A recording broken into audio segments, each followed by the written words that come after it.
Cuando pensamos en el programa que estaría bien tener al profesor de la Universidad Francisco Marroquín, Juan Ramón Rayo, y, ¿para qué vamos a decirlo de otra manera?, a uno de los economistas más mediáticos que hay en este país por cómo explica las cosas, pues a todos les pareció una buena idea. Lo que pasa es que luego esto tiene sus consecuencias. Por ejemplo, que se pasa la gente toda la semana: oye, Dieter, ¿le puedes preguntar a Rayo por tal? Oye, Dieter, que he escuchado, a ver si Rayo nos puede decir, oye, ¿y será verdad esto? ¿Y por qué no le preguntas a Rayo qué va a pasar? Don Juan Ramón Rayo, buenas noches. ¿Qué tal? Buenas noches, Dieter. Y encima, con el afilado olfato político que estás demostrando también esta temporada, pues ya te vamos a tener que preguntar por dónde van a ir las jugadas del gobierno, pero no solo en lo económico, sino en general. Pero centrándonos en lo económico, tengo asuntos muy importantes encima de la mesa, Juan Ramón, y alguno de actualidad inmediata, porque lo conocíamos hoy, y el tema de, oye, pues que al final ya no va a haber reglas fiscales en 2 años. ¿Qué supone esto? Pero me han insistido mucho en que te pregunte en una noticia que a mucha gente que nos escucha desde casa, porque trabaja desde casa, ha hecho que se le pongan los pelos de punta. ¿Qué significa esto de que el Ministerio de Hacienda quiere subir el IRPF para los que teletrabajen en casa? Bueno, a ver, no es que se vaya a subir el tipo del IRPF para aquellos que estén específicamente teletrabajando, pero si parte de la remuneración de trabajar desde casa se va a percibir en especie, porque van a ser los ordenadores, la conexión a Internet, parte de la electricidad, que recordemos es lo que se ha pactado en esta regulación del teletrabajo que acordó la ministra y que pactó la ministra con los llamados agentes sociales, pues claro, si eso entendemos que es parte de la remuneración en especie, pues eso debería empezar a tributar. ¿Cuál es el problema aquí? Que evidentemente eso es ingreso, pero también es gasto, con lo cual si se hace tributar a los trabajadores que teletrabajen por estos conceptos, a todos los efectos se les suben los impuestos, porque si yo me voy a la oficina, esos gastos también los tengo cubiertos, pero no me hacen pagar impuestos por esos gastos. En cambio, si el empresario se hace cargo de esos gastos, se sigue haciendo cargo de esos gastos, pero en lugar de hacerse cargo en la oficina, se hace cargo de ellos en mi casa, como eso se me imputa como ingreso, pues sí que se podría, salvo que haya una reforma legal o la agencia tributaria pues notifique que va a entender las cosas de otra manera, sí que se podría hacer tributar a los ciudadanos por ese concepto por el que hoy no están tributando, con lo cual el teletrabajo al final va a terminar siendo un negocio extractivo bastante bueno para el Ministerio de Hacienda. Oye, ¿y esos trabajadores van a tener que hacer algo? ¿Van a tener que preocuparse ellos, hablar con su gestor, hacer la declaración de la renta diferente, o se lo van a encontrar en la nómina porque su empresa le va a subir el tipo y entonces van a cobrar menos en neto? Bueno, aunque la empresa no suba la retención, que eso ya es casi algo que la empresa y el trabajador deberían acordar, si no sube la retención y Hacienda termina interpretando que eso sí es remuneración en especie y que por tanto tiene que estar sujeto a tributación, se lo encontrarán en la declaración de la renta en la liquidación de junio, y ahí podría venir el rejonazo que muchos hoy nos esperan si empiezan a teletrabajar. Entonces, bueno, todo esto son desincentivos que se están colocando sobre palos en la rueda, que se están colocando en la promoción del teletrabajo, que como ya hemos dicho muchas veces, no solo es un avance hacia el que deberíamos dirigirnos, al menos todos aquellos que quieran y les sea posible, por cuanto facilita, por ejemplo, la conciliación de la vida profesional y personal, sino también porque en estos momentos específicos de pandemia el teletrabajo es clave para romper las cadenas de transmisión y evitar la propagación del virus. Hoy vamos de subidas de impuestos, porque si la semana pasada hablábamos de el gobierno no sabe de dónde sacar dinero, pues hoy ya empezamos a ver que empieza a tener ciertas nociones de dónde quiere sacarlo. El gobierno estudia subir el IVA hasta el 21% para la educación privada y la sanidad privada. ¿A esto qué decimos, Rayo? Bueno, a ver, la AIREF es verdad que ha propuesto eliminar los tipos reducidos y superreducidos y también replantear las exenciones.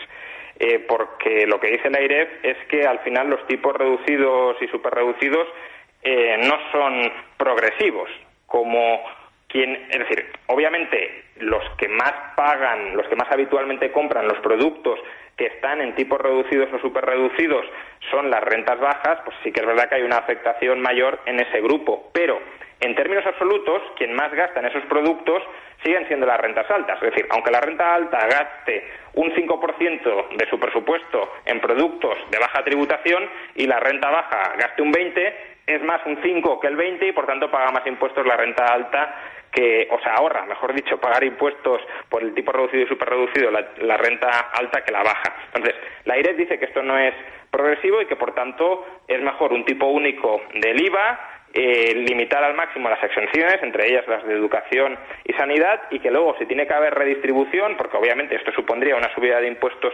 inmediata para las rentas más bajas, pues que haya redistribución vía gasto y no fiscal. Lo que pasa que esto que sobre la teoría está bien y creo que además tiene cierto sentido, luego se topa con problemas de diseño muy serios en nuestro país. Es decir, ¿de verdad nos pensamos que si hay una subida brutal del IVA, como sería, pues eso, cargarse las exenciones, como sería que los productos reducidos y superreducidos al 4 y el 10 pasen a tributar todos al 21, que es como lo tienen los países nórdicos, por ejemplo, ¿de verdad nos pensamos que la recaudación adicional regresaría justamente para compensar el sobregasto que van a tener que hacer las rentas más bajas? No, en este país ya sabemos que la distribución presupuestaria va a parar a aquellos ámbitos donde los políticos pueden conseguir más votos. De las primeras medidas que se toman en cualquier campaña electoral es subir pensiones y subir sueldos públicos. ¿Por qué? Porque hay 12-13 millones de votos ahí acumulados. Y esos no son las rentas bajas. Por tanto, sería una redistribución totalmente regresiva. Y luego, tampoco perdamos de vista que cargar las tintas contra la educación privada y contra la sanidad privada es incrementar el gasto público, porque hoy la sanidad privada y la educación privada están descargando al sector público de tener que dotar plazas en colegios, plazas hospitalarias, y claro, si tú aumentas el precio de esos servicios, habrá gente que diga, pues ya no me compensa ir a la escuela privada, no me compensa ir al hospital privado, voy a la pública, y si no hay suficientes plazas, o las dotas, o peores servicios y listas de espera para todos los demás. Por tanto, arma de doble filo bastante considerable. Mira, en eso coincides en tu diagnóstico con el presidente de los autónomos, con Lorenzo Amor, que ha dicho que si a la clase media, porque claro, aquí se habla, ¿cuántos ricos hay? Pues muy pocos, menos de los que quisiéramos, pero la clase media hace un esfuerzo, y también la clase media baja hace un esfuerzo importantísimo por pagarse, por ejemplo, la sanidad privada. Que tú le metes un rejón, pues habrá muchos que no lleguen, has elevado el listón, no llegan, y otros, como dice Lorenzo Amor, se irán al negro, a la economía sumergida. Entonces le dirás pues dice él, fisioterapeuta, médico, odontólogos, educadores, los perjudicados. Si no puedes, dices, oye, si lo apañamos para no pagar IVA, al final lo que tú dices, se sube el impuesto pretendiendo que vas a recaudar más, y luego al que estás perjudicando es al que a lo mejor no puede pagar precisamente la sanidad privada, y que le has metido competidores en listas de espera o en compartir quirófanos o especialistas. Sí, eso está claro, y aparte yo creo que, como decía, hay que distinguir entre el planteamiento teórico, que podría ser, bueno, pues tiene sentido que solo haya un tipo único de IVA, y que luego la redistribución se haga vía gasto y no vía tipos reducidos o exenciones, y luego la realidad del país. La realidad del país es la que es la de una clase política que la recaudación tributaria la maneja a su antojo para perpetuarse en el poder y generar redes clientelares, y luego la realidad del país también es que estas medidas me huelen más a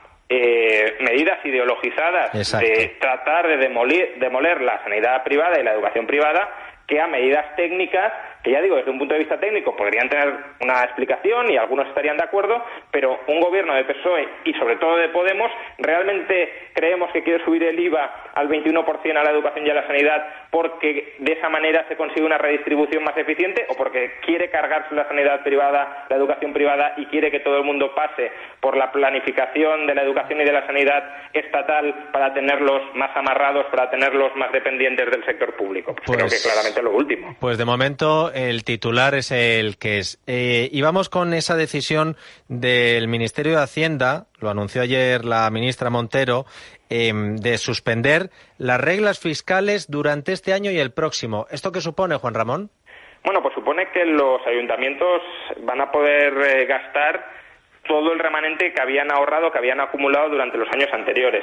Recordemos que con la Ley de Estabilidad Presupuestaria y Sostenibilidad Financiera que aprobó Montoro, los ayuntamientos eran la parte de la administración pública que nos permitía cuadrar las cuentas o que nos permitía maquillar las cuentas. ¿Por qué?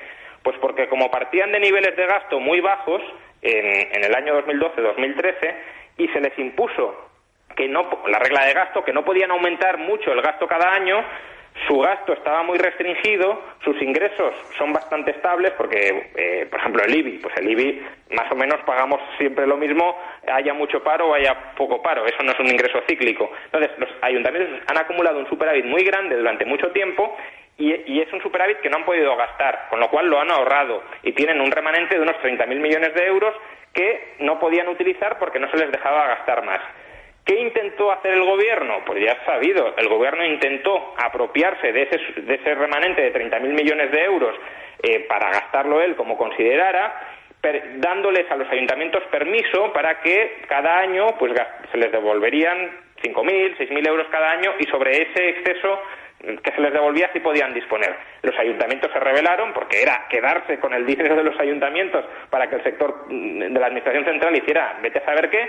Y al final, pues claro, como los ayuntamientos en este momento de pandemia y de crisis económica también tienen necesidades, ya sea de gasto o de bajar impuestos si es para estimular la economía, como el Ayuntamiento de Madrid, que ha propuesto bajar el IBI, pues bueno, se les ha terminado reconociendo lo que los ayuntamientos pedían y lo que el gobierno decía que no era legalmente posible. Es que hace 2 meses decía que esto no se podía hacer y ahora, extrañamente, cuando ya le han tumbado su plan de apropiación de los 30.000 millones de euros, resulta que sí se podía hacer. Bueno, pues un nuevo fraude desde el inicio para conseguir algo que no tenía mucho sentido y es que el gobierno central se quedara con los 30.000 millones de euros de los ayuntamientos. Es increíble cómo, aunque el asunto sea diferente, aunque el entrevistado no tenga nada que ver, al final siempre se llega a la misma conclusión.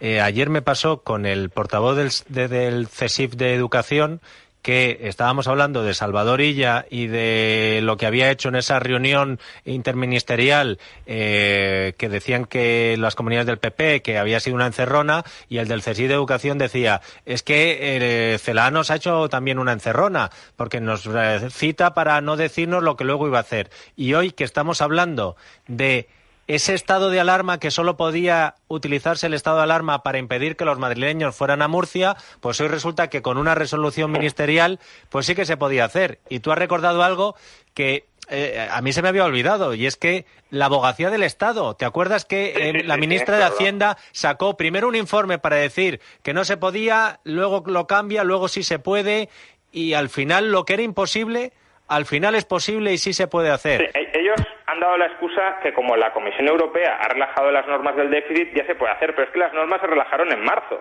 Con lo cual, desde marzo hasta ahora, que han intentado otras triquiñuelas para meter la mano en la caja de los ayuntamientos, pues han estado amenazando a los ayuntamientos. Como no aceptéis nuestro plan, no vais a ver ni un euro de vuestro dinero. Y ahora, como ya se les han caído todos los tenderetes y parece que no hay más intentonas, pues han terminado cediendo. Juan Ramón Rayo, profesor de la Universidad Francisco Marroquín y nuestro asesor para tantas preguntas económicas que tienen difícil explicación hasta que lo escuchamos a Rayo y entonces ya sabemos el porqué. Su respuesta a lo mejor no nos gusta porque nos asusta, pero por lo menos nos enteramos de por qué se están haciendo estas cosas. Gracias, Juan Ramón, un abrazo, hasta la semana que viene. Un abrazo, nos vemos.